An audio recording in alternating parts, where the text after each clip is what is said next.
Eric Dimeco nous explique que le changement d'attitude des supporters de l'OM en cas de crise. Avant, à son époque, c'était plutôt violent, Vincent. Ils attendaient même les joueurs à la sortie de l'entraînement, ils cassaient les voitures. Ouais. C'était chaud. Aujourd'hui, c'est différent. Ils font quoi, les supporters, Eric ? Maintenant, c'est fini ça. Maintenant, ils manifestent dans la rue.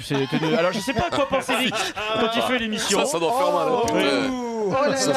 Ça doit faire mal. De toi, Adrien. Je pose des questions. Je n'ai rien dit de. Je pose des questions. Alors, t'imagines les mecs qui arrivent au stade, crac, chacun je crois qu'on a compris. Vincent, je pense que Dugas est réellement ton frère. Vous venez de Bordeaux tous les deux, Gaillac, etc. Vous avez tous les deux cette capacité à vous transformer et à vivre parfois comme des animaux. Hier, début de Team Dugas à 18h06, Jean-Louis Tour, comme Pierre Dorian, était obligé de raconter ce qu'il a vu à la machine à café. Je suis content de voir que t'es là, Dugas. Ça aurait pu être pire. Oui, puisqu'on m'a raconté quand même que tout à l'heure, t'étais à la machine à café en train de manger des bonbons et que t'as confondu un bonbon avec une pièce. C'est dire quand même l'état mental de. J'aurais pu voir l'émission d'urgence, c'est ce que tu veux dire. Mais mon état mental, il est à peu près au même niveau que l'état mental des supporters marseillais. Voilà, alors pour s'échapper, il crépille les supporters de l'OM. Dugas, au passage. Tout à fait ce que peut faire Moscato. Il croit que c'est un bonbon, il prend une pièce de monnaie, craque la pièce de 2 euros. C'est très bon, ça la fraise. Vincent, il met la pièce de monnaie dans la poche. Oui, pas pareil. J'ai tellement de blé que je prends des billets, moi. Tu manges des billets. Sans transition, ça fait longtemps, Pierre, je sais que tu adores ça. Direction Biarritz. Quand le rugby a changé, le rugby basque a dû changer aussi. Biarritz, lieu de résidence d'un certain Olivier Roumat, ancien joueur de rugby au Stade Français à Biarritz, ami intime de Vincent Moscato. Il a poussé derrière toi. Il a poussé derrière toi. Et consultant Canal+ aussi. Merci à l'émission Le Late Rugby Club qui nous a sorti ce document hier. Enlevez la musique, s'il vous plaît. Cette séquence se déroule dans un stade, je pense que c'est à Bordeaux. Attention, là, Vincent Roumat n'est pas encore à l'antenne à ce moment-là, il attend de passer en direct. Mais la caméra enregistre déjà. Olivier est donc avec les techniciens de Canal et le journaliste Nicolas Dupin de Bessa. Et pour patienter, tu connais ta room, Olivier Roumat. Pour patienter avant le duplex, voilà, il décide, de leur raconter une petite blagounette. Olivier Roumat. Monsieur et Madame Ponsable du Matos ont une fille. Et donc ? Comment ils l'ont appelé ? Ponsable du Matos. À toi, Olive. Jésus.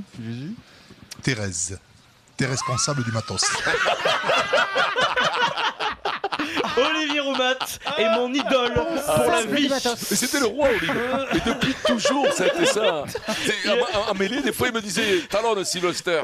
Oui, 10 fois par saison, il te le disait en plus. Ah ouais, mais 10 fois par saison, il me disait talon de Sylvester. Il était là, Algine, percute Algine. Fait que des trucs comme ça. Ton pote, il a une façon de lui raconter, il est complètement. Il est incroyable, quoi. Aïe. Et puis responsable du matos. Et puis hier soir, j'ai reçu. T'es responsable du matos, c'est énorme. J'ai reçu un SMS, Vincent, pendant mon dîner, un peu tardif, 23h12. SMS de Christelle Moscato. Alors pour ceux qui connaissent pas Christelle, c'est l'épouse de Vincent Moscato que je remercie chaleureusement, que j'embrasse. Et Christelle m'écrit donc dyslexie croissante pour Vincent, qui vient d'appeler sa fille Paola. Donc je répète, qui vient d'appeler sa fille Paola. Il l'a appelée Paella. Merci beaucoup, Vincent. Merci. Et Christelle rajoute: j'ai peur que Vincent perde son job à la radio. Rassure-toi, Christelle, c'est pour ça que les gens écoutent le Moscato Show. Paella, information vérifiée, réelle, Vincent, tu l'as fait? Oui. Bah, j'avais fait. Tu aurais pu l'appeler Paella, ta fille. Ah ouais, ça aurait été sympa. Quelle a été sa réaction, la petite Paola? Et elle a fait. Ouais. C'est comme les minots. Très intéressant, papa. Sans transition, Ligue 1. Je suis Vital et je le dans le cœur. L'entraîneur italien du FC Nantes, qui s'appelle Claudio Ranieri, était en conférence de presse hier à Nantes avant Nantes-Caen. Pierre-Yves Leroux était présent pour RMC Sport. Et les journalistes nantais, les journalistes d'RMC, les journalistes locaux ont voulu vérifier une chose. Claudio Ranieri, Vincent, est-il vraiment italien? Alors pour vérifier, il y a un code dans le foot. C'est question à monsieur Ranieri. Dans l'absolu, Claudio, vous préférez gagner un match de foot 1-0 ou 2-1? Tu connais l'italien? Donc, 1-0. 1-0. Pourquoi? Je suis italien. Oui, quand on est italien, on veut pas prendre de but. C'est ça, quand on est coach de foot, Vincent. C'est le fameux catenaccio, tu sais. Je comprenais pas pourquoi il disait 11 euros. 11 Les Italiens donnent à la Juve ce qu'ils ont pris l'autre jour. Les Italiens, ils veulent pas prendre de but, c'est comme ça. Catenaccio, le but devant les barres. Ils préfèrent faire 0-0 que 2-2. Capello ou Saki qui avait dit le score parfait en foot, c'est 0-0. Ouais, c'est vrai. Je crois que c'est la première chose que Capello a dit à l'époque à Papin quand il est arrivé au Milan AC. Non, mais le calcio, c'est des fois, c'est des fossoyeurs. C'est plus la même culture que dans les années 80 quand même. Non, c'est mieux. Heureusement, autrement il n'y aurait plus un mec que dans les tribunes, je te le dis. Pierrot. Oui. Alors Eric est pas là, donc du coup je suis obligé de me tourner vers Maryse. Elles sont vraiment là, Maryse là. Les Alors, donc, cette saison, Vincent, il y a quelques nouvelles règles en vigueur qui concernent notamment la mêlée. Par exemple, en mêlée, tout le monde peut talonner maintenant. C'est simple à savoir, mais il faut le savoir parce que sinon t'es sanctionné. Voilà, c'est un truc à savoir. Il n'y a plus que le talonneur, il y a aussi les piliers. Tout le monde peut talonner. Ou encore, Vincent, le numéro 8 peut s'emparer du ballon avant que le ballon soit sorti de la mêlée. C'est nouveau, faut le savoir. Nous sommes en 2017. Là, à partir de nouvelle règle depuis le début de la saison World Rugby. Les staffs sont fournis, Vincent. Les joueurs sont pros. Donc conférence de presse au Stade Toulousain. Johan Maestri, cadre de l'équipe, se présente. Wilfried Templier, notre correspondant, est présent. Et les journalistes veulent en savoir un peu plus sur ces nouvelles règles et leurs éventuels effets sur les joueurs, sur le déroulé des matchs. On demande donc à Maestri, Johan, pourquoi tu rigoles Johan, bonjour, est-ce que vous pouvez donc me citer ces nouvelles règles précisément? Les nouvelles règles, je peux vous les citer exactement. Alors vas-y, donc. Honnêtement, c'est... Ouais. Ça, je sais pas. Aïe. Johan Maestri, donc. Johan, les règles. Le ruck. Ouais. Le ruck, non. Bon. Oui. Mais le talonneur, on peut. Non, mais je veux dire, les règles, ça a pas. Il y a rien de révolutionnaire. Je peux pas. Alors, c'est le fameux. Il n'y a rien de révolutionnaire, tu vois. Et là, Maestri se rend compte que ça peut être repris, tu vois, ce qui n'est pas le cas. Ça craint peut-être un peu, donc.